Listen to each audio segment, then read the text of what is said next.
Hello everyone, once again welcome in the class of basic maths.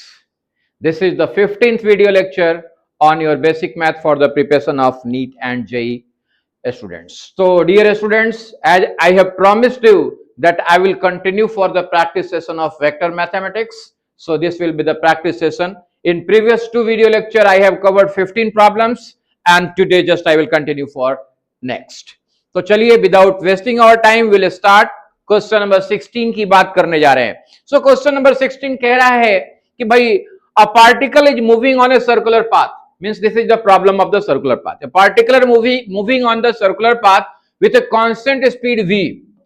Speed बता रहा है कि कांस्टेंट स्पीड v. ध्यान से समझ लो, जब सर्कुलर पाथ के ऊपर कोई मूवमेंट हो रहा होता है तो स्पीड तो कांस्टेंट है लेकिन वेलोसिटी इज चेंजिंग.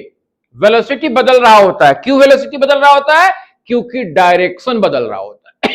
ठीक है, okay. So what is the change in velocity after it has described an angle of 60 degree. मतलब मान के चलो कि भाई यही सर्कुलर पाथ पे मूवमेंट हो रहा है. सबसे पहले इनिशियल स्टेज पे आपका पार्टिकल पॉइंट ए पे है, तो पॉइंट ए से सर्कुलर पाथ के ऊपर मूवमेंट शुरू हुआ है, यानी ऐसे मूव कर रहा है ये, और मूव करते करते ये पॉइंट बी पे पहुंचा.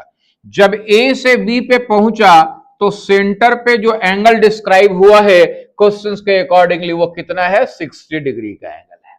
राइट. क्वेश्चन कह रहा है कि वेलोसिटी स्पीड क्या है? कांस्टेंट है. सर्कुलर पाथ के ऊपर जो मूवमेंट हो रही है उसका स्पीड कांस्टेंट है. यानी इस पॉइंट पे भी जब शुरुआत किया था तो स्पीड क्या है? v है. स्पीड क्या है? यहां पे v है. सर्कुलर पाथ के ऊपर स्पीड क्या है? v है. और यहां पहुंचा तभी भी स्पीड की अगर बात करें तो स्पीड अभी भी क्या है? v है. Getting the point. लेकिन चेंज इन वेलोसिटी पूछ रहा है. क्या पूछ रहा है? Change in velocity. तो सबसे पहली बात तो ये कि ए पॉइंट के ऊपर स्पीड तो v है, वेलोसिटी क्या होगा ये समझना जरूरी है. Velocity is a vector quantity and speed is a scalar quantity. तो अगर कह रहे हैं कि हमारा स्पीड कांस्टेंट है, means we can say that कि magnitude of the velocity is same. Getting the point. Direction बदल रहा है. डायरेक्शन हर पॉइंट पे, क्योंकि सर्कुलर मूवमेंट हो रहा है. याद रखना है, सर्कुलर मूवमेंट जब भी होगी, एक सर्कुलर पाथ पे कोई भी ऑब्जेक्ट मूव कर रहा होगा तो उस केस में मैग्नीट्यूड तो हर पॉइंट पे सेम रहेगा अगर स्पीड कांस्टेंट है तो, लेकिन velocity means direction is changing always. तो जरा सोचो, ए पॉइंट पे अगर हम लोग स्पीड बता रहे हैं v, तो वेलोसिटी क्या होगा? तो याद रखना, सर्कुलर मूवमेंट में किसी भी पॉइंट के ऊपर, सर्कल के किसी भी पॉइंट के ऊपर जब हम वेलोसिटी की बात कर रहे होते हैं तो वेलोसिटी का जो डायरेक्शन होता है वो उस पॉइंट के ऊपर टेंजेंट के डायरेक्शन में होता है. तो ए पॉइंट के ऊपर एक टेंजेंट बना दिया और टेंजेंट के डायरेक्शन में हमने क्या दिखा दिया? वेलोसिटी. मैग्नीट्यूड v है और इस वाले डायरेक्शन को सपोज हम y एक्सिस मान लेते हैं, कंसीडर कर लेते हैं कि ये हमारा y एक्सिस है. तो अभी फिलहाल चूंकि मूवमेंट हो रही है, हमारा जो ऑब्जेक्ट मूव कर रहा है टेंजेंट के डायरेक्शन में मूव करेगा, इसलिए वेलोसिटी केवल इसी डायरेक्शन में होगी. और y एक्सिस के ऊपर आप जानते हैं यूनिट वेक्टर का डायरेक्शन क्या होता है? जे कैप. तो इसलिए यहां पे इस डायरेक्शन में हमारा इनिशियल वेलोसिटी क्या हो जाएगा? इनिशियल वेलोसिटी हो जाएगा v मैग्नीट्यूड है इंटू जे कैप. राइट. इनिशियल वेलोसिटी क्या हो गया? v जे कैप. यानी ए पॉइंट के ऊपर, पॉइंट ए के ऊपर हमारा इनिशियल वेलोसिटी क्या है? v जे कैप. अब मूव करता हुआ ये कहां पहुंचा है? बी पॉइंट पे. अब बी पॉइंट पे अब इसका हम वेलोसिटी पूछें तो कहा किस डायरेक्शन क्या होगा? बोला सर बी पॉइंट के ऊपर टेंजेंट ड्रॉ कर लो. तो टेंजेंट हमने ड्रॉ कर लिया, तो यही होगा हमारा v. राइट. ये वेलोसिटी है, वेक्टर क्वांटिटी है. ठीक है. मैग्नीट्यूड चूंकि अभी सेम है, डायरेक्शन बदल गया. अभी डायरेक्शन वर्टिकली अपवर्ड था, अब डायरेक्शन यहां ऐसे हो चुका है. अब पूछ क्या रहा है? कह रहा है कि बताओ कि अभी इनिशियल वेलोसिटी ये था, फाइनल वेलोसिटी ये है, क्या चेंज आया, यानी वेलोसिटी में क्या बदलाव आया. तो कैसे निकाले भाई? बड़ा आसान है. अगर इस v को हम लोग वर्टिकल और हॉरिजॉन्टल कंपोनेंट्स में ब्रेक कर दें, आईजे में ब्रेक कर दें, तो हमारा काम हो जाएगा. राइट. आईजे में ब्रेक करके काम हो जाएगा। एक और क्वेश्चन ऐसा कराया था हमने आईजे में ब्रेक करके सर्कुलर मोशन का, उसको रेफर करना आप, ठीक है। लेकिन साथ में एक ट्रिक वाला मेथड बताया था। क्या बताया था जरा याद करो। कहा था कि अगर सेम मैग्नीट्यूड का हमारे पास अगर दो वेक्टर्स हो, सेम मैग्नीट्यूड का दो वेक्टर हो, राइट, और उनके बीच का एंगल अगर मान लो थीटा हो, दो वेक्टर्स हैं, उनका मैग्नीट्यूड सेम और उनके बीच का एंगल पता है हमें, तो रिजल्टेंट निकालना बड़ा आसान था। दो रिजल्टेंट दो तरह का, एक तो सम और दूसरा डिफरेंस, ये निकालना बताया था। ये बड़ा इंपॉर्टेंट है, इसको ध्यान में रखना, बहुत काम आएगा। क्योंकि आप चूंकि जेई के प्रॉब्लम्स, नीट के प्रॉब्लम्स लगाने की तैयारी कर रहे हो, तो इसलिए आपका अप्रोच फास्ट होना चाहिए, राइट। तो जो ट्रिक्स वाले पॉइंट्स हैं उसको दिमाग में अच्छे से बिठा के रखना है। तो याद रखना है कि अगर हम लोग सम की बात करें, दो सेम वेक्टर्स हैं जिनका मैग्नीट्यूड सेम है, उनके बीच का एंगल थीटा है, तो उनका रिजल्टेंट होता है 2 of the magnitude of the vector. जब सपोज करो वेक्टर ए मैग्नीट्यूड का है तो 2a, सम की बात करें तो cos थीटा बाई 2, और अगर डिफरेंस की बात करें तो 2a sin थीटा बाई 2। ये केवल याद रख लेना। क्या याद करने के लिए कहा है? हमने याद करने के लिए कहा है कि अगर दो वेक्टर्स हैं जिनका मैग्नीट्यूड सेम है तो उनका सम और डिफरेंस निकालने के लिए एक ट्रिक बता रहा हूं। क्या ट्रिक बता रहा हूं? कह रहा हूं कि अगर सम निकालना है तो 2a, यानी दोनों वेक्टर्स का जो मैग्नीट्यूड है सेम रखा हुआ है, तो magnitude double of magnitude into cos of theta by 2, यह क्या होता है? सम, और difference 2 of the magnitude into sine of the theta by 2। तो अभी हम लोगों को क्या पूछ रहा है? हमारा एक वेक्टर है यहां पे जिसका मैग्नीट्यूड v है, दूसरा वेक्टर यहां पे v है, इसका भी मैग्नीट्यूड v है, दोनों का मैग्नीट्यूड सेम है। क्यों? क्योंकि स्पीड सेम है। अब मैग्नीट्यूड सेम है, अगर इन दोनों वेक्टर के बीच में एंगल पता लग गया तो हमारा काम हो जाएगा, हम फटाक से ये फॉर्मूला लगा देंगे।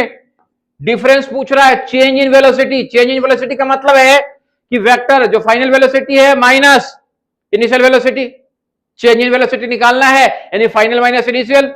और डिफरेंस निकालने के लिए हमारे पास डायरेक्ट फॉर्मूला क्या है? 2a sin theta by 2। अब यहां से अगर डायरेक्ट अप्रोच अपनाएं तो 2, हमारा मैग्नीट्यूड क्या है वेक्टर का? v है, तो 2 into v sine theta by 2।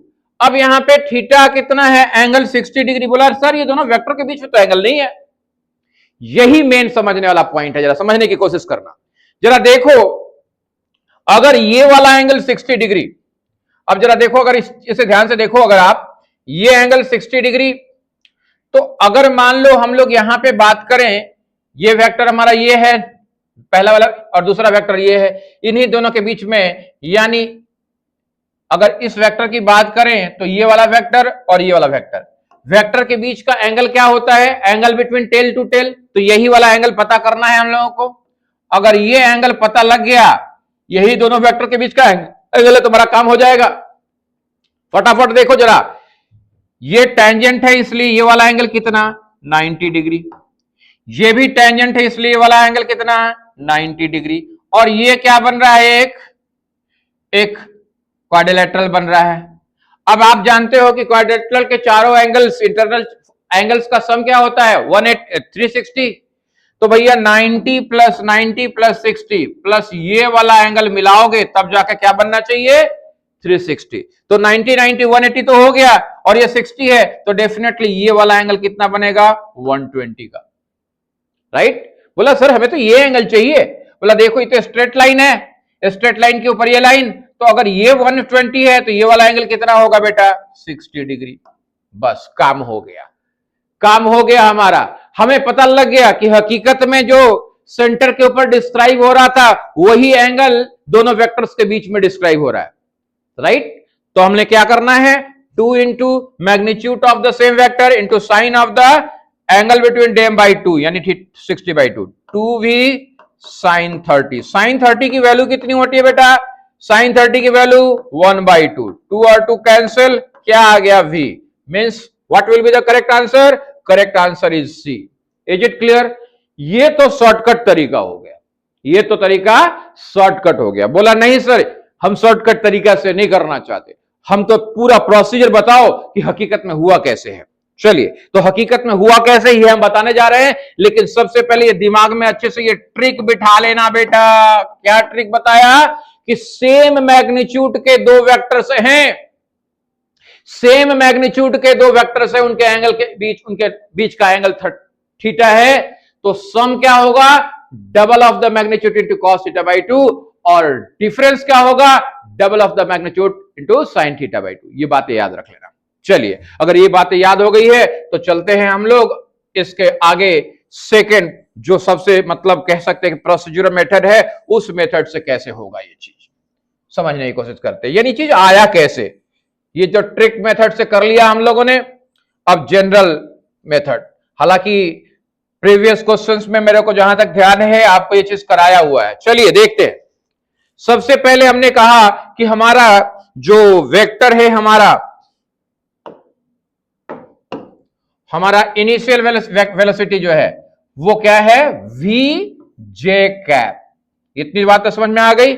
यहां पे ये वेलोसिटी का डायरेक्शन है, राइट? अभी अभी देख लिया आप लोगों ने कि ये जो एंगल बन रहा है इसको हम ब्रेक करने जा रहे हैं, एक वर्टिकल कंपोनेंट में और एक हॉरिजॉन्टल कंपोनेंट, मानी एक्स डायरेक्शन और वाई डायरेक्शन में।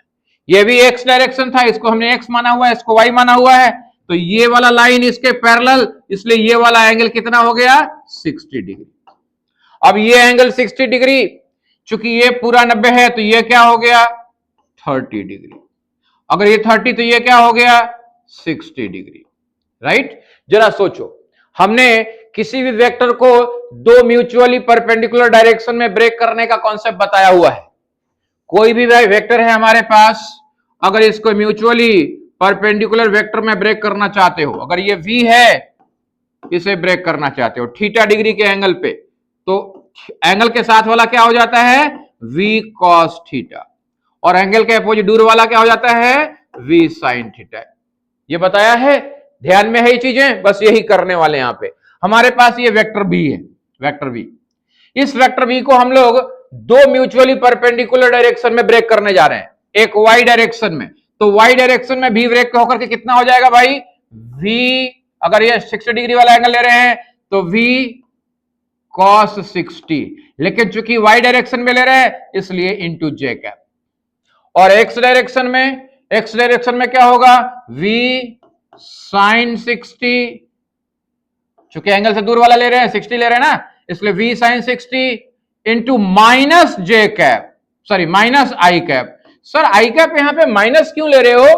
क्योंकि देखो ध्यान रखना, एक्स एक्सिस के ऊपर अगर पॉजिटिव डायरेक्शन में यूनिट वेक्टर लेते हैं तो प्लस आई कैप, और निगेटिव डायरेक्शन में लेते हैं तो माइनस आई कैप, ये याद रखना। तो अभी ये वाला डायरेक्शन क्या है? Negative of the x axis, इसलिए हमने क्या लिया? माइनस आई कैप, राइट? अब जरा चलते हैं, अगर इतनी बातें समझ में आ गई है तो जरा आप समझते हैं कि भाई चीजें कैसे हो रही है।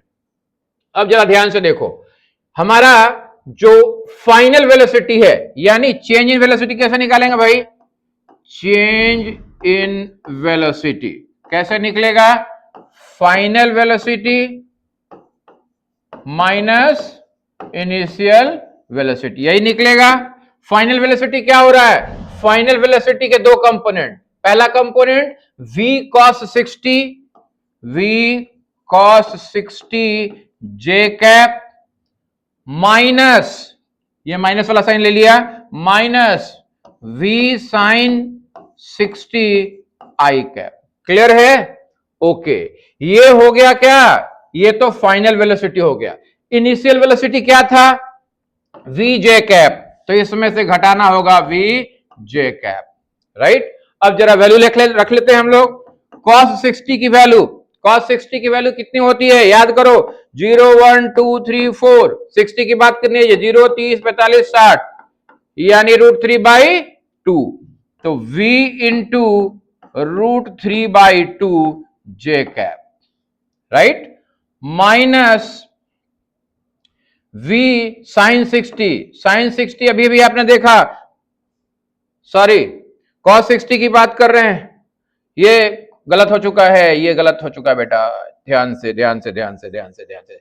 cos वाले की बात की जा रही है तो 4 3 2 1 0, 60 की बात करिए 0 30 45 60, 1/4 का रूट यानी 1/2, तो v into 1/2 j cap minus v sine 60 की बात की जा रही है 0 1 2 3 4, 0 30 45 60 यानी √3/2, v into √3/2 minus v j cap, यहां पे i कैप है बेटा, ठीक है। चलिए अब जरा ध्यान से देखें, इसको सॉल्व करें।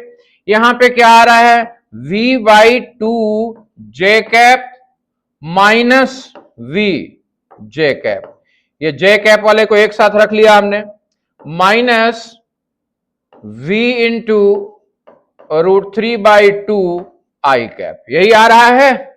सॉल्व करो, v/2 j cap minus v कह रहे हो तो क्या हो जाएगा, minus v/2 j cap minus v √3/2 i cap. Sir change in velocity तो निकल गया है, बोला चेंज इन वेलोसिटी निकल गया है, लेकिन अब क्या करना पड़ेगा हमें, ए particle is moving, change in velocity after described with angle 36 degree, तो मैग्नीट्यूड निकालना पड़ेगा।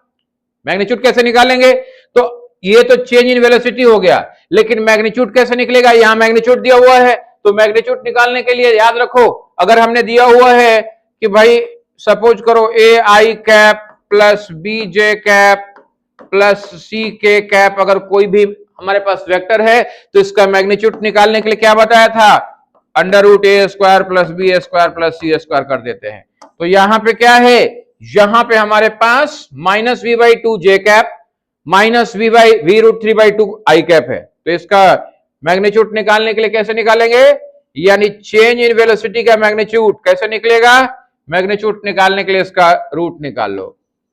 मैग्नीट्यूड कैसे निकलेगा, √ माइनस v/2 का whole square plus minus v √3/2 का होल स्क्वायर। करो, क्या आ गया, माइनस का स्क्वायर करोगे तो प्लस ही हो जाएगा, v²/4 प्लस माइनस का स्क्वायर करोगे तो प्लस ही हो जाएगा, v² √3 का स्क्वायर करोगे तो 3/2, सॉरी 2 का भी स्क्वायर करोगे ना बेटा, 2 का स्क्वायर करोगे तो 4।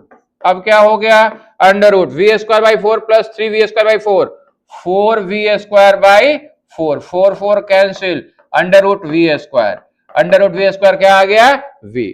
सो the correct answer of this question is v, means c।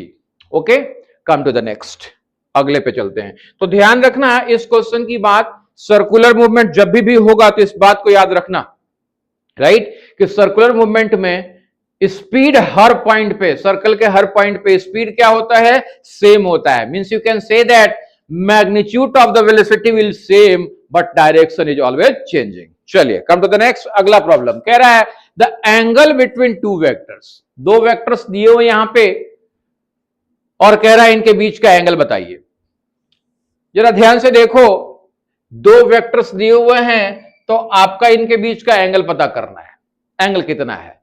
तो करो क्या कि इन दोनों वेक्टर्स का जरा डॉट प्रोडक्ट लो, यानी सपोज करो कि ये वाला वेक्टर मान लो हमारा वेक्टर ए है, ये वाला वेक्टर बी है, तो इनका ए डॉट बी लो, क्या आता है जरा देखें, -2 × 1 -2, 3 × 2 +2, सॉरी 3 × 2 +6, 1 × -4 -4, कितना आ गया बेटा, -2 -4 -6 +6 0, यानी a डॉट बी क्या आ रहा है, 0 आ रहा है। और आप जानते हो कि a डॉट बी क्या होता है, ए बी कॉस थीटा होता है।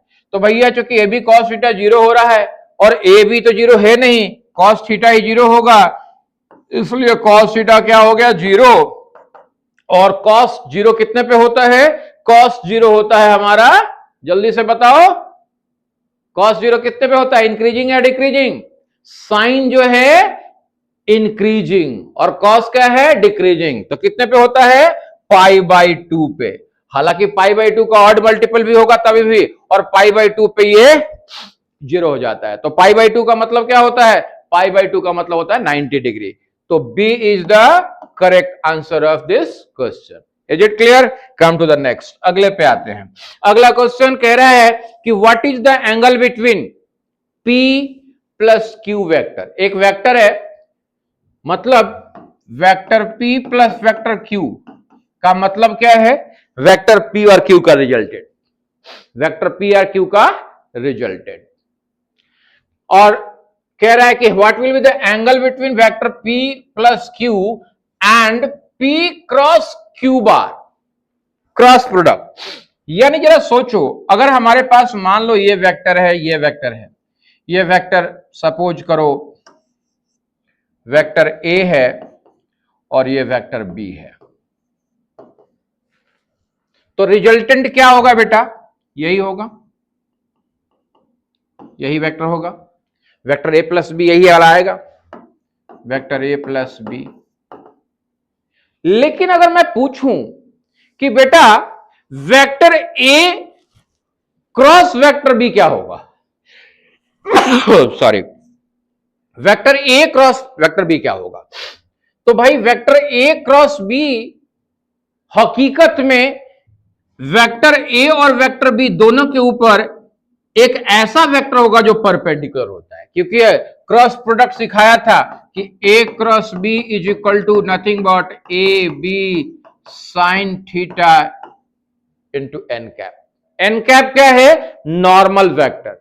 नॉर्मल वेक्टर का मतलब perpendicular vector on both, a पे भी परपेंडिकुलर और बी पे भी परपेंडिकुलर। तो याद रखना, जब भी हम लोग क्रॉस प्रोडक्ट की बात करेंगे, cross product is a vector quantity. Cross product क्या होता है? वेक्टर क्वांटिटी होता है, और उसका डायरेक्शन क्या होता है? यह हकीकत में n cap is a unit vector है, नॉर्मल यूनिट वेक्टर। अब ये नॉर्मल यूनिट वेक्टर का डायरेक्शन क्या होगा? इसका डायरेक्शन या तो अपवर्ड्स होगा या डाउनवर्ड्स होगा, जिसे हम लोग कैसे निकालते हैं? लेफ्ट हैंड रूल से या फिर स्क्रू रूल से।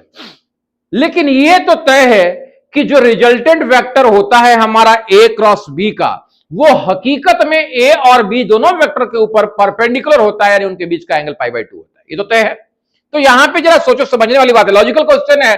कह रहा है कि P प्लस Q, तो P प्लस Q का डायरेक्शन चाहे कहीं भी उसी प्लेन में रहेगा। तो अगर हमारा P के ऊपर एक जो वेक्टर है वो परपेंडिकुलर है और Q के ऊपर भी परपेंडिकुलर है, तो हर हाल में P प्लस Q के ऊपर भी परपेंडिकुलर होगा। तो यहां पे यही तो पूछ रहा है कि what is the angle between P plus Q vector and P cross Q। P cross Q यानी P क्रॉस Q जो वेक्टर बन रहा है वो हकीकत में P प्लस Q के ऊपर क्या एंगल बनाएगा? तो डेफिनेटली चूंकि परपेंडिकुलर होता है, ठीक है, तो इसलिए क्या कितने डिग्री का एंगल बनेगा? 90 डिग्री का एंगल। तो लॉजिकल क्वेश्चन है ये, सोचने वाली बात होगी। याद रखना कि cross product is a vector quantity which will be always perpendicular making an angle pi by 2 with all the vector. जिन दो वेक्टर्स का आपने क्रॉस प्रोडक्ट लिया वो दोनों वेक्टर के ऊपर क्या कर रहे होते? वो 90 डिग्री का एंगल बना रहे होते, पाई बाई 2 का एंगल बना रहे होते। चूंकि P प्लस Q भी सेमी प्लेन में रहेगा तो उसके ऊपर भी वो 90 डिग्री का ही एंगल बनाएंगे। कम टू द नेक्स्ट, अगले क्वेश्चन पे चलते हैं। अगला क्वेश्चन कह रहा है vector is along the positive x axis. एक वेक्टर है जो पॉजिटिव एक्स एक्सिस, ये एक्स एक्सिस है, इसी के अलोंग है। If the vector product of the another vector F2 is 0, if the vector product with the another vector, एक दूसरा वेक्टर है, यानी एक तो हमारे पास F1 है और दूसरा F2 है। कह रहा है कि if the vector product of with the another vector is F2 is 0, यानी F1 क्रॉस F2 क्या है? 0 हो रहा है according to question. According to question F1 cross F2 क्या है? 0 है। ये प्रश्न कह रहा है। तो कह रहा है कि बताओ अगर हमारा जो वेक्टर है वो क्या हो सकता है, पॉसिबिलिटी क्या है? तो सबसे पहले ये समझने की कोशिश करो कि अगर F1 क्रॉस F2 0 है तो इसका मतलब क्या है? इसका मतलब यह है कि F1 into F2 into sine of theta into n cap, यही होता है, बराबर क्या होने वाला है, 0 होने वाला है। F1 into F2 into sine theta. तो भाई हमारा पहला वेक्टर जो है, जो वेक्टर F1 है वो 0 नहीं है। F1 0 नहीं है तो डेफिनेटली ये वाला पार्ट तो 0 नहीं होगा। Getting the point? इसलिए हर हाल में क्या होने वाला है, साइन थीटा, यानी साइन थीटा 0 होने वाला है। और आप जानते हो कि साइन थीटा 0 होता कब है, जब थीटा 0 डिग्री होता है। मतलब ये कि अगर हमारे वेक्टर F1 और F2 के बीच में एंगल 0 डिग्री हो या 180 डिग्री हो, यानी मल्टीपल ऑफ पाई हो, तो हर हाल में क्या होगा, वैल्यू 0 आने वाली है। अब वैल्यू 0 आने वाली है तो इसका मतलब कि भाई हमारा जो वेक्टर होने वाला है, चूंकि हमारा पहला वाला वेक्टर क्या है, अलोंग द एक्स एक्सिस, तो दूसरा जो वेक्टर F2 है वो भी हर हाल में अलोंग द एक्स एक्सिस ही होना चाहिए, अलोंग द एक्स एक्सिस ही होना चाहिए, या फिर इस डायरेक्शन में, है ना। अब अलोंग द एक्स एक्सिस है तो इसका मतलब दो ही ऑप्शन बचता है कि या तो पॉजिटिव आई कैप या तो निगेटिव आई कैप। तो हमारे पास 4 ऑप्शन दिया हुआ है। पहला ऑप्शन दिया हुआ है 4J कैप। J कैप का मतलब y एक्सिस के अलोंग, तो y एक्सिस के अलोंग तो हो ही नहीं सकता, क्योंकि y एक्सिस के अलोंग हुआ तो F1 क्रॉस F2 0 नहीं होगा। दूसरा दिया हुआ है negative of I cap plus j cap, तो आई कैप प्लस जे कैप यहां पे भी आ गया तो कभी भी नहीं हो सकता। तीसरा दिया हुआ है जे कैप प्लस के कैप, ये भी नहीं हो सकता। चौथा दिया हुआ है -4 आई कैप, यानी एक्स एक्सिस के ऊपर, तो एक्स एक्सिस के ऊपर दिया हुआ है, इसका मतलब this will be the correct answer. तो ध्यान रखना, क्रॉस प्रोडक्ट 0 होने के लिए हर हाल में जो वेक्टर होना चाहिए या तो पैरेलल होना चाहिए या एंटी पैरेलल होना चाहिए। दो ही कंडीशन है, आइदर पैरेलल और एंटी पैरेलल। चूंकि इस प्रश्न में हमारा पहला वाला वेक्टर एक्स एक्सिस के अलोंग है, तो इसलिए दूसरा वाला वेक्टर जिसके क्रॉस प्रोडक्ट से हमें रिजल्ट 0 मिल रहा है वो भी हर हाल में एक्स एक्सिस के अलोंग ही होगा, और एक्स एक्सिस के अलोंग ही चारों में सिर्फ एक ही वेक्टर है हमारा 4i cap, -4i cap. Is it clear? So come to the next, अगले पे आते हैं। अगला क्वेश्चन, क्वेश्चन नंबर 20 कह रहा है for any two vector, vector a and vector b, दो वेक्टर्स हैं, कह रहा है उनके लिए उनका डॉट प्रोडक्ट और क्रॉस प्रोडक्ट का मैग्नीट्यूड सेम है। प्रश्न क्या कह रहा है, डॉट प्रोडक्ट और क्रॉस प्रोडक्ट का मैग्नीट्यूड सेम है। According to question, a cross a vector a dot vector b is equal to magnitude of vector a cross vector b. अब आपको डॉट प्रोडक्ट और क्रॉस प्रोडक्ट अच्छी तरीके से आता है। डॉट प्रोडक्ट क्या होता है, a b cos theta, theta क्या है, एंगल बिटवीन देम। और अगर हम लोग बात करें क्रॉस प्रोडक्ट के मैग्नीट्यूड की, तो magnitude of the cross product क्या होगा बेटा, a b sine theta. Sir n cap भी तो होता है, बोला नहीं यहां पे मैग्नीट्यूड कह रहा है इसलिए एन कैप हटा दिया, क्योंकि एन कैप क्या बताता है, डायरेक्शन ऑफ द वेक्टर, यानी क्रॉस प्रोडक्ट होने के बाद जो वेक्टर मिला है उसका डायरेक्शन बताने के लिए होता है। तो डायरेक्शन हटाते ही क्या बन गया, मैग्नीट्यूड। अब जरा देखो दोनों साइड से ए बी कैंसिल, यानी cos theta is equal to sine theta हो गया। बेटा आप जानते हो कि कॉस थीटा और साइन थीटा एक ही एंगल पे इक्वल होता है। कौन सा एंगल है वो, सर 45 डिग्री, यानी π/4। कॉस 45 क्या होता है, 1/√2, साइन 45 भी क्या होता है, 1/√2। तो केवल और केवल थीटा अगर π/4 हुआ तभी जाकर के एंगल हमारा कॉस थीटा और साइन थीटा इक्वल होगा, राइट, इसके अलावा किसी पे भी नहीं। तो इसका मतलब दोनों के बीच में जो एंगल बन रहा है वो 45 डिग्री का एंगल बन रहा है। दोनों वेक्टर जो है, वेक्टर ए और वेक्टर बी, उनके बीच का एंगल कितना है, 45 डिग्री। बोला लेकिन सर यहां तो पूछ रहा है कि a plus vector b is equal to vector c है, तो वो किसके बराबर होगा, वेक्टर सी किसके बराबर होगा? तो निकालना पड़ेगा भाई ए और बी का मैग्नीट्यूड। कैसे निकालते हैं? Vector a plus vector b कैसे निकालते हैं? मैग्नीट्यूड अगर निकालना है तो अंडर रूट पहले वाले वेक्टर का स्क्वायर मैग्नीट्यूड का स्क्वायर प्लस दूसरे वाले का square plus 2ab cos of the angle between them, यही होता है। चलो बढ़िया बात, क्या आ गया बेटा? A square plus b square plus 2ab। अब cos 45 क्या होता है? 1/√2 1/√2। अब 1/√2 तो यहां पे 2 है तो 2 को क्या लिख सकते हैं? √2 इंटू √2। तो √2 से अगर कटाएंगे इसको तो क्या हो जाएगा? √2 से इसको कटाएंगे तो ये आ जाएगा √2। यानी रिजल्ट क्या आ गया?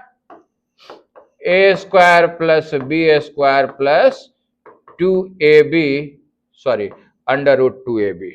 ऑप्शन देखो,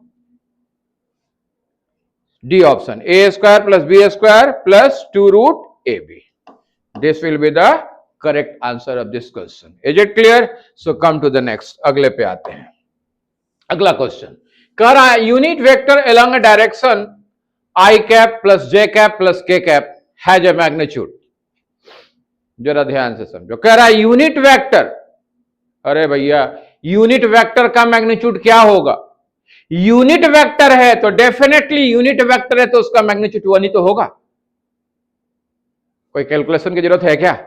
unit vector is a vector having the magnitude 1, तो आंख बंद करके आप कह सकते हो कि सी इज द करेक्ट आंसर। बोला नहीं सर प्रूफ करो। कहो प्रूफ करो कि यूनिट वेक्टर इस डायरेक्शन में जो होगा उसका मैग्नीट्यूड 1 होगा। बेटा मैग्नीट्यूड यूनिट वेक्टर निकालने का तरीका क्या बताया है? मान लो कोई वेक्टर का मैग्नीट्यूड वेक्टर निकालना है अलोंग वेक्टर ए, तो कैसे निकालते हैं? Vector A upon magnitude of vector ए, यही पढ़ाया है। तो वेक्टर ए क्या दिए हुए? मान लो हमारे पास वेक्टर क्या है? आई cap plus j cap plus k cap है। मैग्नीट्यूड कैसे निकालेंगे? बोला सबका कोफिशिएंट 1 है तो 1 square plus 1 square plus 1 square, 12 नहीं है ये, 1 स्क्वायर आई प्लस जे प्लस के अपॉन 1 स्क्वायर 1 स्क्वायर 1 स्क्वायर क्या हो गया? √3, यानी 1/√3 का आई कैप 1/√3 जे कैप 1/√3 के कैप, यही वेक्टर आ गया, यूनिट वेक्टर आ गया हमारा। अब यूनिट वेक्टर निकल गया है, इसका मैग्नीट्यूड निकालना है। तो यूनिट वेक्टर का मैग्नीट्यूड निकालने के लिए क्या तरीका? बोला सर जो कोफिशिएंट है उसका स्क्वायर करके ऐड कर दो, 1/√3 का स्क्वायर प्लस 1/√3 का स्क्वायर प्लस 1/√3 का स्क्वायर। 1/√3 का स्क्वायर करोगे तो 1/3 1/3 1/3, 3 एलसीएम 3/3 कैंसिल हो गया, 1 1। सो रिजल्ट क्या आया? 1। तो भाई यहां पे बहुत ही सिंपल सा क्वेश्चन पूछा गया, आपको केवल घुमाने की कोशिश की गई। सिंपल पूछा गया यार, यूनिट वेक्टर है तो डेफिनेटली मैग्नीट्यूड क्या होने वाला है? 1 होने वाला है। कम टू द नेक्स्ट, अगला क्वेश्चन कह रहा था area of a parallelogram form by the vector a i cap minus 2j cap plus 3k cap and vector b 3i cap minus 2j cap plus k cap as adjacent साइज क्या होगा? ओहो, कह रहा है दो वेक्टर्स हैं, vectors A, vector ए क्या है भैया हमारे पास? I cap minus 2j cap plus 3k cap, और वेक्टर बी क्या है?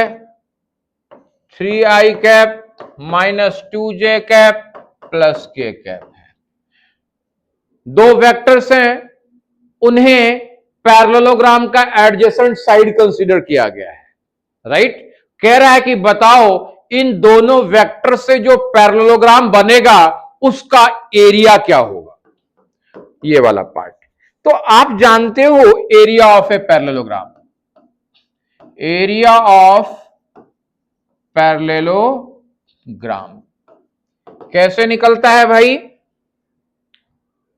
जरा बताइए, area of a parallelogram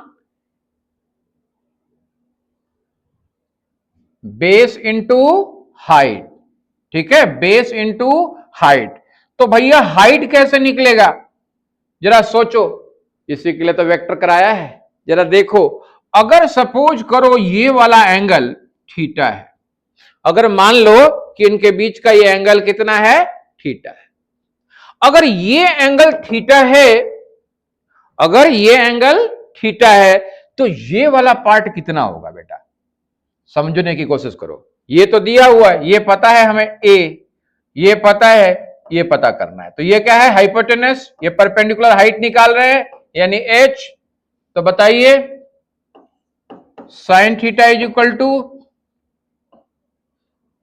perpendicular upon hypotenuse, sine theta is equal to perpendicular h, यही पता करना है हमको, हाइपोटेनस ए है। तो एच इज इक्वल टू क्या हो गया बेटा, ए साइन थीटा। क्लियर है, यानी ये वाला पार्ट जो हाइट है हमारा, वो क्या है हमारा, वेक्टर ए का magnitude into sine of the angle between them, दोनों एंगल के बीच के एंगल का साइन है। तो भाई इसका मतलब area of the parallelogram, area of parallelogram कितना हो गया, बोला बेस यानी बी इंटू हाइट यानी ए साइन थीटा, यानी ए बी साइन थीटा। बोला ये तो सर क्रॉस प्रोडक्ट होता है, a b sine theta is the cross product, magnitude of the cross product of the two vector. बोला yes, is equal to magnitude of the cross product of a and b. A और b के cross product का magnitude निकालते मेरा काम हो जाएगा। अरे वाह सर, तब तो काम हो गया। हमारे पास दो वेक्टर दिए हुए हैं, उनका क्रॉस प्रोडक्ट का मैग्नीट्यूड निकालना है। कैसे निकाला जाए, तो सबसे पहले तो भाई इसके लिए एक तरीका बताया था। क्या तरीका बताया था कि क्रॉस प्रोडक्ट का, दो वेक्टर से इनके क्रॉस प्रोडक्ट का मैग्नीट्यूड निकालना है। तो करना क्या है, अगर आईजे के फॉर्म में दिया हुआ है तो आप कैसे लिख लो, इसे डिटर्मिनेंट के फॉर्म में लिख लो। सबसे पहले आई, जे और के, फिर उसके बाद वेक्टर ए का जो आई का कोफिशिएंट है 1, जे का कोफिशिएंट 2 -2 और के का कोफिशिएंट 3, और फिर बी वाले का 3 -2 1। सॉल्व करो इसे। कैसे सॉल्व करने का तरीका बताया था, सबसे पहले आई को लो प्लस में, फिर जो को लोगे तो माइनस में, के को लोगे तो फिर प्लस में। तो आई को लिया तो आई वाला हॉरिजॉन्टल और वर्टिकल दोनों कैंसिल, और इस वाले का क्रॉस मल्टीप्लीकेशन, -2 × 1 -2 -2 × 3 -6, तो -6 +6। Is it clear. फिर जे लेना है दूसरा वाला, तो जे को कैसे लेंगे, माइनस में, पहला वाला प्लस में लेते, दूसरा माइनस में, फिर प्लस में। याद रखना, ये जे को हमने ले लिया प्लस में, तो फिर इस वाला वर्टिकल और horizontal cancel, 1 × 1 1 × 1 1, 3 × 3 -9। Is it clear.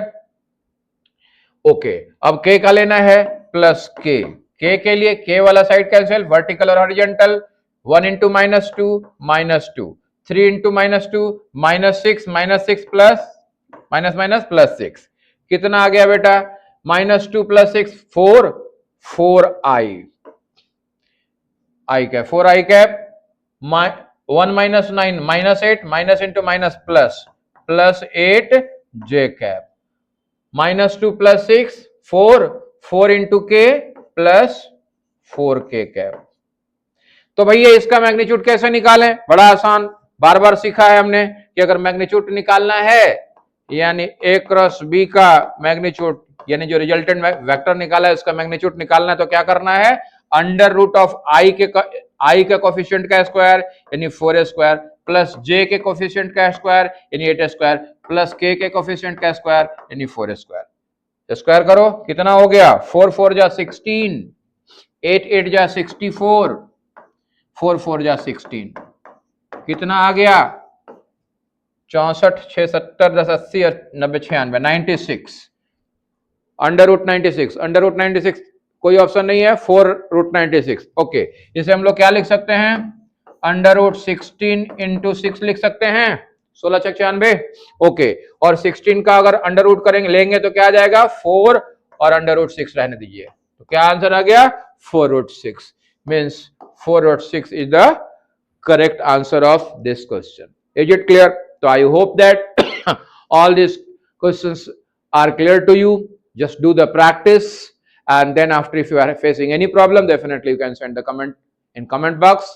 I will just try to help you if you have asked any questions. So आज के लिए इतना ही रखते हैं क्लास को, फिर मिलते हैं हम लोग नेक्स्ट वीडियो लेक्चर में आगे के प्रॉब्लम्स। जैसा कि मैंने प्रैक्टिस सेशन में कहा है कि इस प्रैक्टिस सेशन में मैं वेक्टर्स के इतने प्रॉब्लम्स करा दूंगा कि कहीं आपको इधर उधर जाने की जरूरत नहीं पड़ने वाली है। So just watch and try to get the things. आज के लिए इतना ही। जय हिंद, जय भारत।